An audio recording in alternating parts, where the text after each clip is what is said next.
Hello friends, Shashi Agarwal channel के अंदर मैं doctor Shashi Agarwal welcome you all.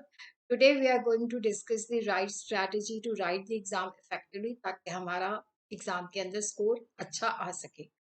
Generally students confused होते हैं, या तो वो ज़्यादा लिखते जाते हैं तो उनका पेपर जो है छूट जाता है। अभी थोड़े दिन पहले स्ट्रैटेजिक मैनेजमेंट का पेपर था तो बच्चे डिप्रेस थे। कोई 3.5 क्वेश्चन कर पाया, कोई थ्री, किसी ने 3 किया, किसी ने 4 किया, पेपर किसी का भी कंप्लीट। तो पेपर राइटिंग जो है that is a science as well as art. Science इसलिए क्योंकि हमें क्वेश्चन के आंसर जो है सिस्टमेटिक मैनर के अंदर पता होना चाहिए। आर्ट होता है कि उन क्वेश्चन को हम किस ढंग से प्रेजेंट करते हैं, किस ढंग से हम बैलेंस्ड अप्रोच अडॉप्ट करते हैं ताकि एग्जाम के अंदर हम अच्छे तरीके से स्कोर कर सकें। So this is my app जो कि रेलिवेंट है Edusum app. Commerce, economics and management students के लिए काफ़ी सारे स्ट्रक्चर कोर्सेज भी अवेलेबल है और काफ़ी सारा फ्री स्टडी मटेरियल भी अवेलेबल है और काफ़ी सारे सब्जेक्टिव टेस्ट पेपर और काफ़ी सारे मॉक एमसीक्यू के फॉर्म के अंदर टेस्ट भी अवेलेबल है। कई बच्चों की आदत होती है कि एग्ज़ाम मतलब जैसे मान लो एग्ज़ाम 9:30 पे है तो 9:20 तक क्या होता है कि उनके पास बुक्स होती है और वो बुक्स के अंदर से मगअप कर जा रहे हैं।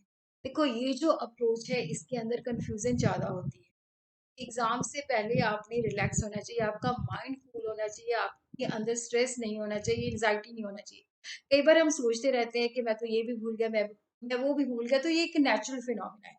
एग्जाम से पहले हमें ये फीलिंग होती है कि कुछ भी याद नहीं है, सब कुछ क्या है, मडल अप हो रहा है, मिक्सअप हो रहा है।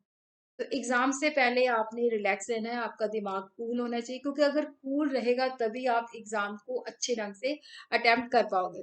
और आपकी कोशिश होनी चाहिए कि एग्जाम जैसे 9:30 है तो आपने 8:30 7:30 तक अपनी बुक्स को पैक करके रख लेना है और रिलैक्स माइंड से एग्जामिनेशन हॉल के अंदर जाना है। कई बार देखा है कि स्टूडेंट जो होते हैं ये ज़्यादा स्ट्रेस में होते हैं तो वो बहुत सारी चीज़ें घर में ही भूल आते, पेन नहीं लेके आते, स्केल नहीं लेके आते। तो एग्ज़ाम के अंदर जो भी आपके एग्ज़ाम के साथ रेलेवेंट है, जैसे वॉच होनी चाहिए क्योंकि टाइम मैनेजमेंट के साथ आप पूरा पेपर करोगे, आपके पास प्रॉपर सफिशिएंट पेन्स होनी चाहिए। अगर वो इकोनॉमिक्स का पेपर है या ड्राइंग का पेपर है तो आपके पास ज्योमेट्री बॉक्स जिसके अंदर स्केल, पेंसिल, शार्पनर होना चाहिए। वाटर बॉटल अगर परमिटेड है तो वो भी होनी चाहिए। एडमिट कार्ड होना चाहिए। कैलकुलेटर अगर परमिटेड है तो वो होना चाहिए। तो ये सारी चीज़ें जो है आपके पास होनी चाहिए। क्योंकि जब आप एग्जाम के अंदर किसी स्टूडेंट से मांगते हो तो स्टूडेंट मतलब जो एग्जामिनेशन के अंदर अदर स्टूडेंट्स होते हैं वो डिस्टर्ब हो जाते हैं। कई बार क्या होता है कि स्टूडेंट्स ने भी करना होता है तो वो आपको दे नहीं पाते और जिसकी वजह से आपका पेपर इनकम्प्लीट रह जाता है। और उसी तरह क्या है कि एग्जाम हॉल के अंदर टेक ए डीप ब्रीथ।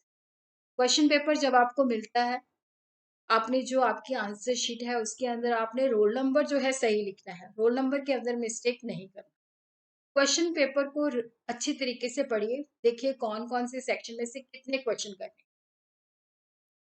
और डोंट पैनिक अगर पेपर जो है बहुत ज्यादा टफ, क्योंकि अगर आप पेपर को ठंडे दिमाग से देखोगे तो उसके अंदर भी कुछ ना कुछ ऐसा पार्ट मिल जाएगा जो आप अटेम्प्ट कर सकते हो। और जैसे ही आप पेपर अटेम्प्ट करने लगोगे तो दूसरे क्वेश्चन भी ऑटोमेटिकली आपके दिमाग के अंदर आने लग जाते हैं। और उसी तरह अगर पेपर बहुत ज्यादा सिंपल आ जाता है तो बच्चे एक्साइटेड हो जाते हैं। एक्साइटेडनेस के अंदर क्या होता है तो वो काफी कुछ भूल जाते हैं, कंफ्यूज हो जाते हैं। आपकी एक बैलेंस्ड अप्रोच होनी चाहिए।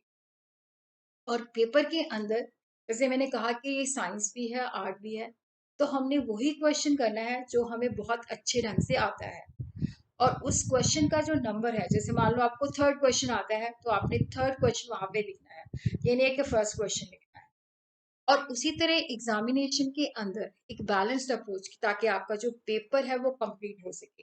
ये नहीं है कि आपका क्वेश्चन जो है 4 ही क्वेश्चन हुए हैं या 3 ही क्वेश्चन हुए हैं, तो आपने वहां पे बैलेंस्ड अप्रोच। उसी के साथ ही क्या है कि जैसे पंजाबी यूनिवर्सिटी के अंदर क्या है 36 की शीट होती है, तो शीट को भी मैनेज करना है। ये नहीं आप लिखते लिखते गए और 5वें क्वेश्चन के लिए आपके पास शीट ही नहीं बची। तो sheet management is also very important. उसी तरह ही आपने आइडेंटिफाई करना है कि जैसे मान लो हमारा सब्जेक्टिव पेपर होता है, 5 क्वेश्चन अटेम्प्ट करने होते हैं, तो 3 आवर्स का ड्यूरेशन होता है, तो हर एक क्वेश्चन को आपने 35 मिनट्स देने हैं। और जैसे ही आप मतलब वॉच आपके पास होनी चाहिए। 25 मिनट्स के बाद आपने उस क्वेश्चन को जो है ब्रीफ करते जाना है और उसका कंक्लूजन लिख देना है। और 35 मिनट के बाद आपने सेकंड क्वेश्चन। ऐसा नहीं है कि आपने पेपर शुरू किया, आपको लगा कि पहला क्वेश्चन तो मुझे बहुत अच्छा आता है, मैंने गाड़ के आना है पेपर, और आप लिखते गए और पता चला कि half the time is over. तब आप इतने कंफ्यूज हो जाते हो कि पेपर को सही ढंग से अटेम्प्ट नहीं कर पाते। तो पेपर के अंदर बैलेंस अप्रोच होना बहुत ही एसेंशियल है। तो time management is very very important. So all the best for exam.